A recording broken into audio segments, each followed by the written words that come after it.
Eu sou Mário Persona e essas são as respostas que eu dei aos que me perguntaram sobre a Bíblia. Mas vamos mais um pouco à frente agora e entrar na outra parte dessa equação aqui de Efésios capítulo 1, porque o versículo 4 nos falou que nos elegeu.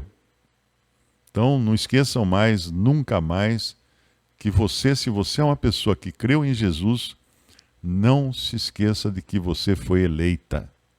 Você foi eleita. Mesmo você não tendo concorrido em nenhum partido, nada, a nenhum cargo eletivo, não. Mas você foi eleita antes da fundação do mundo. Você já foi amada antes de existir. As mães aí que são grávidas, né? Elas ficam naquela expectativa, que eu não sei se tem grávida hoje assistindo ou não, mas tem grávidas assistindo em algum lugar por aí. Ou já foram grávidas e sabem como é que é a experiência, né? Eu vejo porque agora o meu filho, a esposa dele, está esperando o bebê, a Eliana, e agora ficamos sabendo que vai ser menino, né? Então, estão todas na expectativa. A expectativa dessa criança que vai nascer. Então pensa que Deus um dia esteve na expectativa por milhares de anos para ver aqueles que Ele escolheu lá atrás, antes da fundação do mundo, que Ele elegeu antes da fundação do mundo. E no versículo 5, por que Ele estava com essa expectativa? Porque nos predestinou para filhos de adoção por Jesus Cristo, para si mesmo, segundo o beneplácito de sua vontade. Então ele estava nessa expectativa porque ele queria ter filhos. Quem é pai, quem é mãe sabe dessa expectativa de chegar um filho, de chegar uma filha. Porque Deus queria que a sua casa ficasse cheia. O Senhor conta naquela parábola, né? A parábola da ceia, que manda convidar um, não vem porque está com compromisso, manda convidar outro, não vem. Não. Aí no final ele fala assim, fala para o servo, né? Sair pelas ruas e valados e força-os a entrar. Força-os a entrar, obriga-os a entrar. Nós chegamos aqui obrigados, forçados. Alguém vai falar assim, mas isso não é democrático. Sinto muito, amigo, mas não existe democracia nas coisas de Deus. Democracia é a vontade do povo. O povo não tem vontade nenhuma nas coisas de Deus. É a vontade de Deus que prevalece. É a única vontade que vale, é a vontade de Deus. Não do povo. De jeito nenhum. Então, continuamos aqui em Efésios. A eleição significa que Deus escolhe pessoas para serem salvas. Simples assim. Dentre uma massa de perdidos, ele foi, eu quero esse, eu quero esse, eu quero esse, eu quero esse, eu quero esse, eu quero esse. Ele escolheu pessoas para serem salvas. Alguém fala assim, mas isso é injusto. Não, não é injusto. Ele é Deus. Ele é o dono de tudo, ele é o criador de tudo. Ele pode escolher quem ele quiser. Porque todos estavam perdidos. Mas ele escolheu alguns para serem salvos. Ele escolheu alguns vasos para serem propriedade sua. Então a eleição nos fala de Deus escolhendo pessoas para serem salvos. Já a predestinação significa que Deus determinou de antemão que todos os que seriam salvos seriam seus filhos por adoção. Percebe? E é adoção plena. Eu tenho um filho adotivo, mas quando nós o adotamos, existia a possibilidade de você fazer uma adoção que não é total, não é plena, não é? E ele fica adotado, tal. Mas ele não muda o nome, ele mantém o sobrenome dele e uma série de coisas. Mas quando nós adotamos, nós adotamos com adoção plena. Então o nome dele foi mudado, o sobrenome dele foi mudado, foi feita uma nova certidão de nascimento, inclusive no livro de registro do cartório, tem uma anotação na margem dizendo que ninguém pode trazer à tona quem ele era antes.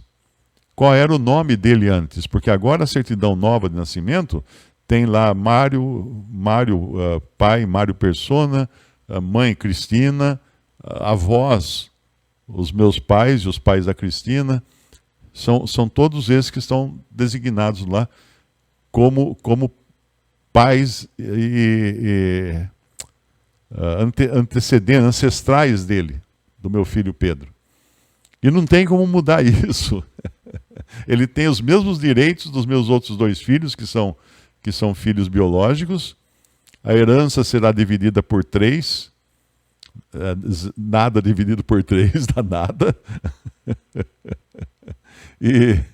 Então não tem o que mudar. Tem todos os privilégios. Ele só não tem as responsabilidades, porque, coitado, ele não tem cabeça para ter responsabilidade, né? Ele é um pobre de espírito. Mas Deus determina de antemão, então, quem ele queria por filhos. E olha que maravilha, você pensar que o Criador do Universo um dia me quis por filho. Me quis por filho. Olha que coisa maravilhosa, coisa preciosa. Quando nós lemos eleição e predestinação andando juntas, não existiria a possibilidade de alguém ser salvo, mas não ser predestinado. Porque aqui nos fala de eleição e predestinação. E tem um versículo também, aqui, o versículo que nós estamos lendo é em Efésios, capítulo 1, versículo 3. Nós vemos que muitas coisas nós recebemos em Cristo agora.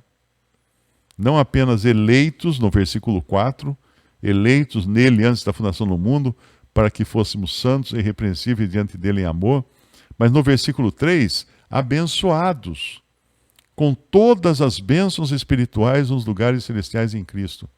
Isso nós já fomos abençoados, as bênçãos espirituais, não bênçãos materiais.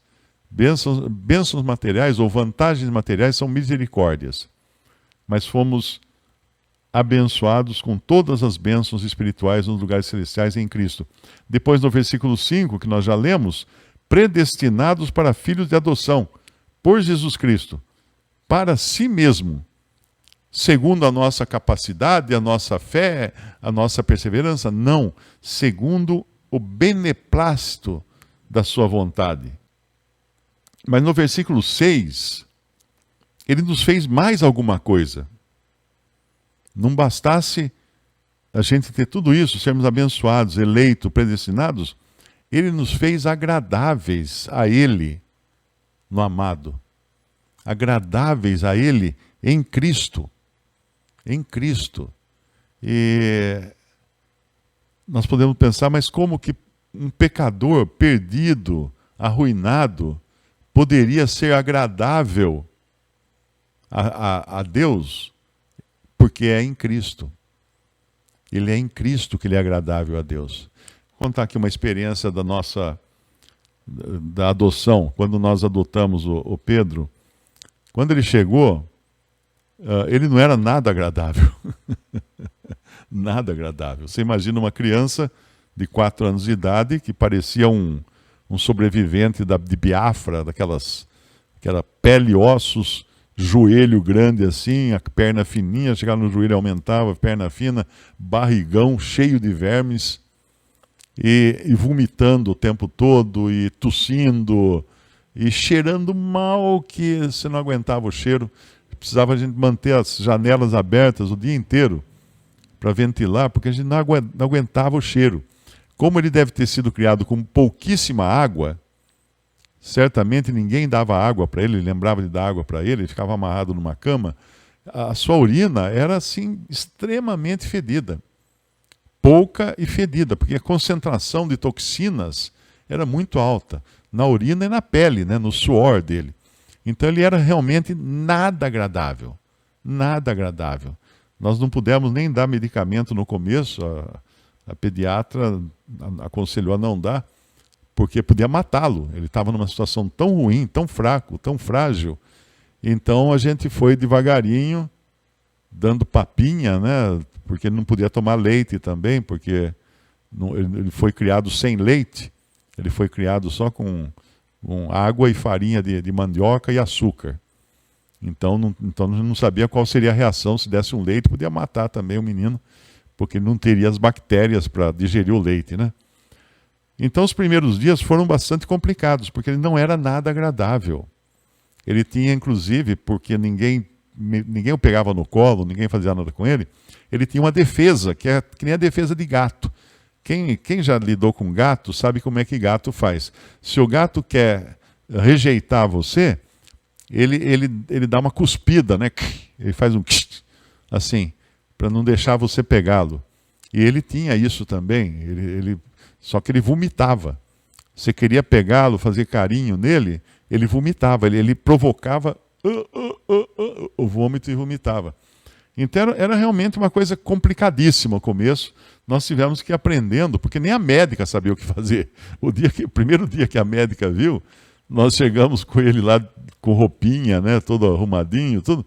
Ela falou assim: tira a roupa dele e põe na maca, ele põe na cama, a gente vai para examinar. Daí ela se virou para pegar os instrumentos lá, aí nós tiramos a roupa dele e deitamos ele sem roupa, só de fralda, na cama. Aí quando ela virou e quando ela viu, ela parou, deu 2 passos para trás e falou assim: ai gente, eu estou passando mal. Porque ela não esperava o estado tão ruim que ele estava. E é assim que estávamos nós, antes de sermos salvos. E foi esse trapo que nós éramos, que Deus escolheu antes da fundação do mundo, Deus elegeu e nos quis por filhos. Ele nos quis por filhos, Ele nos quis adotar.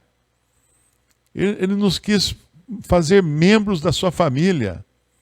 Olha a misericórdia de Deus, olha que graça tremenda essa. E aí nós começamos a nossa aventura, né? Quando demos o primeiro vermífugo, alguma coisa assim, saiu uma lombriga que devia ter 1 palmo de comprimento, né? Fora outras coisas que tinha lá também que eram abundantes, né? Mas aí tivemos que ensiná-lo tudo, porque ele não sabia nada. Não sabia nada, não sabia usar as mãos, não sabia segurar nada, era uma pessoa totalmente inútil. E nós éramos pecadores inúteis também.